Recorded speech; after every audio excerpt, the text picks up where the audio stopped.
Le Seigneur soit avec vous. Lecture de l'Évangile de Jésus-Christ selon saint Matthieu. En ce temps-là, Jean le Baptiste entendit parler dans sa prison des œuvres réalisées par le Christ. Il lui envoya ses disciples et, par eux, lui demanda : « Es-tu celui qui doit venir, ou devons-nous en attendre un autre ?» Jésus leur répondit : « Annoncez à Jean ce que vous entendez et voyez. Les aveugles retrouvent la vue et les boiteux marchent. Les lépreux sont purifiés et les sourds entendent. Les morts ressuscitent et les pauvres reçoivent la bonne nouvelle. Heureux celui pour qui je ne suis pas une occasion de chute. » Tandis que les envoyés de Jean s'en allaient, Jésus se mit à dire aux foules à propos de Jean : « Qu'êtes-vous allés regarder au désert ? Un roseau agité par le vent ? Alors qu'êtes-vous donc allés voir ? Des hommes habillés de façon raffinée ? Mais ceux qui portent de tels vêtements vivent dans les palais des rois. Alors qu'êtes-vous allés voir ? Un prophète ? Oui, je vous le dis, et bien plus qu'un prophète. C'est de lui qu'il est écrit : « Voici que j'envoie mon messager en avant de toi pour préparer le chemin devant toi. » Amen, je vous le dis. Parmi ceux qui sont nés d'une femme, personne ne s'est levé de plus grand que Jean le Baptiste. Et cependant, le plus petit dans le royaume des cieux est plus grand que lui. Acclamons la parole de Dieu. Louange à toi, Seigneur Jésus. Bénissons le Seigneur. Grâce à Dieu, oui, bien sûr. Ces lectures pour nous, comme je disais au départ, au début de la messe, qui avons découvert la divine volonté, évidemment, c'est une bombe de joie, de bonheur. Et nous célébrons justement dans ce troisième dimanche de l'Avent la joie de la venue du Seigneur. Il était proche, maintenant il est là. Il est au milieu de nous. Le désert et cette terre de la soif se réjouissent. Le pays aride de ce cœur de l'homme fleurit de nouveau sous cette rosée de l'Esprit qui nous fait participer à la vie divine. Les fleurs des champs sont parsemées de partout et des cris de joie, bien sûr. La gloire du Liban, la splendeur du Carmel. On verra la gloire du Seigneur, la splendeur de notre Dieu. Mais c'est extraordinaire, mes amis. Les mains défaillantes, la faiblesse, tout ça, eh bien, ça nous propulse à aller plus en Dieu, à nous fondre davantage en lui. Nous vivons une époque extraordinaire. Nous vivons une époque extraordinaire. Alors, je vous disais, ces lectures prennent beaucoup de sens pour nous. Déjà, depuis dimanche dernier, nous sommes sur cette prédication de Jean-Baptiste. Voyez. Jean-Baptiste annonce que le Seigneur est proche et qu'il faut préparer la venue du Seigneur. Il faut redresser les sentiers tordus. Il faut partager.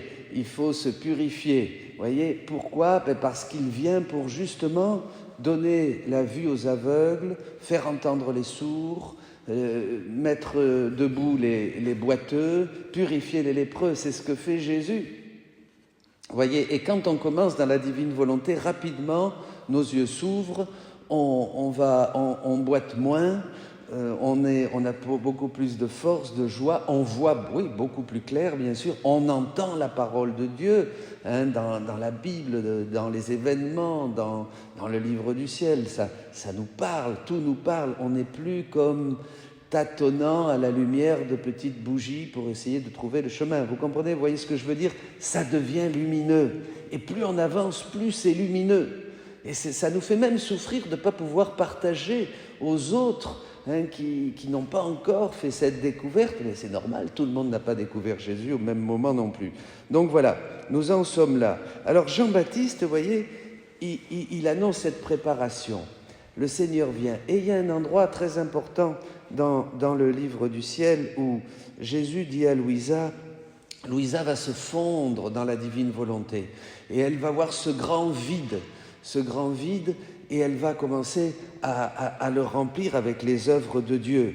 Voyez, qu'est-ce qu'il faut créer? Un espace pour Dieu, un espace en nous pour Dieu, un espace pour que Dieu mette en nous, dans ce grand vide. Ce passage, il est au livre 17, au 10 mai 1925. Ce grand vide qui est dans l'homme doit être rempli par la vie de Dieu, par les œuvres de Dieu, par les attributs de Dieu. Vous comprenez? Et c'est ça qu'on fait quand on connaît la divine volonté.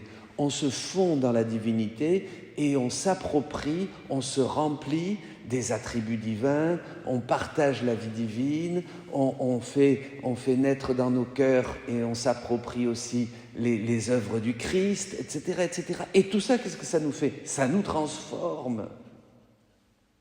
Ça nous transforme complètement. On voit, on entend, on marche, on prend, on agit.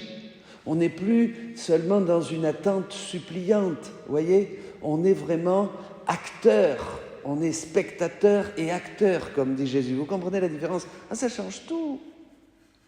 Ça change tout, voyez? Et nous sentons que nous faisons partie de ce ciel où tous les bienheureux sont béatifiés et glorifiés.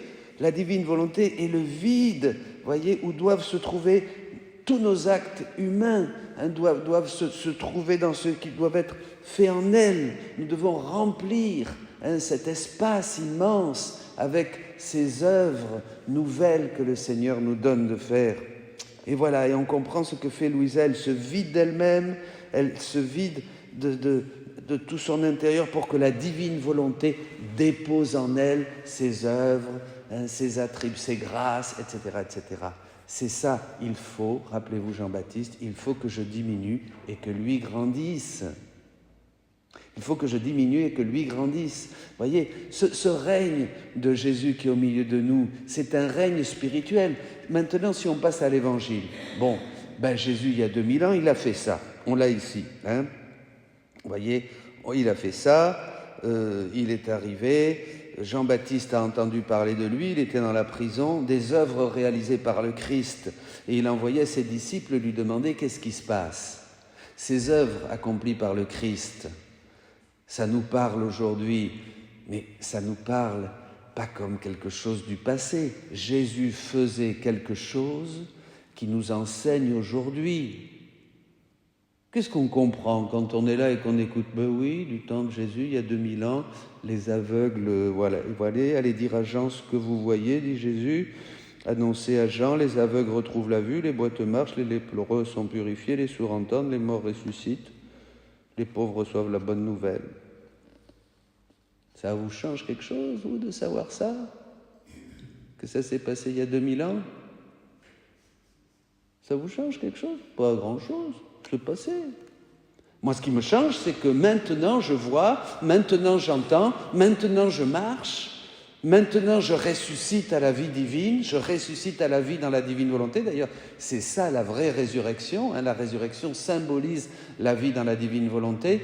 C'est ça, moi, qui me parle. C'est que maintenant, je suis debout et je vois que le Seigneur est plus que proche. Il est en moi. Il est en moi et moi en lui. Père, toi en moi, moi en eux, afin qu'ils soient un comme nous sommes un. Je vois cette identification, cette fusion totale avec Jésus. Et c'est ça qui est une aurore pour toute ma vie, une aurore pour toute votre vie. Vous comprenez, le christianisme n'est plus une question de faire ceci ou de faire cela, ou de pratiquer ceci ou de pratiquer cela. Seulement, ça devient vie. Vous comprenez? Ça devient vie. Le Seigneur est plus que proche. Il est là. Et on pourrait dire que nous sommes un petit peu comme, pour certains, comme qui viennent nous voir et qui me disent « Mais attendez, là, qu'est-ce que vous dites? C'est ça, le règne de la divine volonté, c'est la nouvelle Pentecôte, c'est l'illumination, c'est ce qui doit venir, ou il faut continuer à attendre quelque chose d'autre, quelque chose qui va venir encore d'une autre personne, d'un autre prophète, ou je ne sais pas trop quoi. C'est ça, dites-nous. Vous voyez, les gens pourraient venir vous voir, et là, vous pouvez donner témoignage. Mais oui, non, c'est ça. Les aveugles voient, les sourds entendent. Regardez, j'étais aveugle, j'étais sourd, j'étais boiteux, je marche. Ma vie a été transformée. Je vous lisais le témoignage de ce prêtre qui qui me disaient « Merci, merci, ma vie, il y a un mois, ma vie a été transformée, mais tu ne peux pas t'imaginer, c'est quelque chose d'extraordinaire. » Mais il y en a comme ça. J'en ai un autre aussi qui m'a écrit il y a 2 jours, qui s'est mis à pleurer quand il s'est rendu compte, en lisant la Passion de Jésus, de certaines choses dans les 24 heures. Voyez. Donc, c'est bien ça. Le Seigneur est là, on n'a plus à l'attendre. Il établit son règne au milieu de nous. Et nous sommes maintenant ces nouveaux prophètes. Vous voyez, ces nouveaux prophètes. Et qui sont-ils, ces nouveaux prophètes? Baissez-vous. Ce n'est pas des grands... Qu'êtes-vous allés voir au désert dans ce monde? Vous êtes allés voir des gens extraordinaires pour vous prêcher quelque chose de nouveau? Non, pas du tout. Vous êtes allés voir Paul, Michel, Claudine, Marie-Jeanne, Dominique, Auguste, François, voilà. Ah bon, c'est ces petites gens-là qui vont annoncer leur... Eh oui, c'est eux qui sont les témoins de cette vie nouvelle, de cette grâce énorme. Voilà, c'est toi, hein, Laetitia, et puis toi, tous, voyez. Parce que ces gens-là, ces petits qui vivent dans la divine volonté, Jean a été un très grand prophète. Le plus grand qui soit né même, hein, parmi qui sont nés d'une femme. Les saints qui nous ont précédés, des très grands saints, extraordinaires. Ils ont fait des choses, mon Dieu, regardez, ici, là, Saint François, hein, pensez à Saint Pio, pensez à tous ces saints, à Thérèse, à Jean de la Croix, tous ces saints. Ah, extraordinaire, ils sont arrivés à une sainte... Mais oui, très bien. Mais maintenant, mes amis, le plus petit dans la divine volonté est plus grand qu'eux, parce qu'il fait les œuvres même du Christ, comme Jésus l'avait dit, vous ferez les œuvres que je fais, vous en ferez de plus grandes encore. Pourquoi je vous dis ça? Parce que rendez-vous compte que vos yeux s'ouvrent, que nos yeux s'ouvrent sur ce que nous sommes dans la divine volonté. Ce vide immense au chapitre 17 dont je vous parlais, hein, de la divine volonté que nous, en nous, maintenant que nous remplissons de vie divine, que nous remplissons de grâce divine, d'œuvre du Christ, toutes ces choses qui maintenant deviennent nôtres et nous donnent cette dignité, cette noblesse, cette grandeur, nous commençons à savoir qui nous sommes. C'est là où les miracles de Jésus qui sont prophétiques et qui annoncent un futur sont extraordinaires. Jésus, évidemment, il guérit, il ressuscite, il purifie les lépreux. Si tu es sale, si tu es souillé, je te purifierai, dit Jésus à Louisa dans la divine volonté. Voilà, tout ça, tout ce que fait Jésus, eh bien, ce sont des choses qui nous annoncent un aujourd'hui et maintenant. Aujourd'hui et maintenant, le Seigneur vient. Alors apparemment, rien n'a changé, il n'y a pas de signe dans le ciel, il n'y a pas de grandes choses. Enfin si, il y a des signes dans le ciel, il y a des guerres, il y a des choses terribles qui se passent aujourd'hui et qui justement confirment l'annonce. Mais surtout, la grandeur, vous savez où elle est? Pour découvrir tout ça, elle est en vous. C'est vous la grandeur, à l'image et à la ressemblance de Dieu. C'est nous qui témoignons de cette grandeur de Dieu, par le fait même que nous existons, que nous vivons, que nous parlons et que nous connaissons le Christ et sa divine volonté qui veut être œuvrante, agissante en nous. Tout maintenant est dévoilé.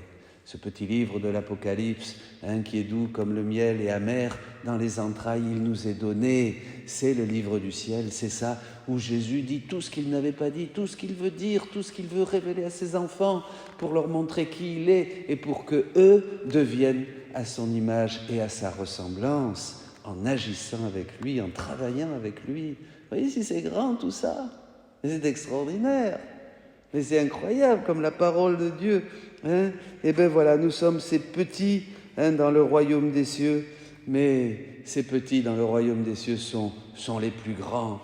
C'est ce que Dieu a voulu de toute éternité. C'est à cela qu'a concouraient toutes les œuvres de Dieu, depuis les patriarches, depuis la loi, les prophètes, les rois, les prophètes, les saints, Jésus, Marie, tout ce qui a été fait, les saints jusqu'à maintenant.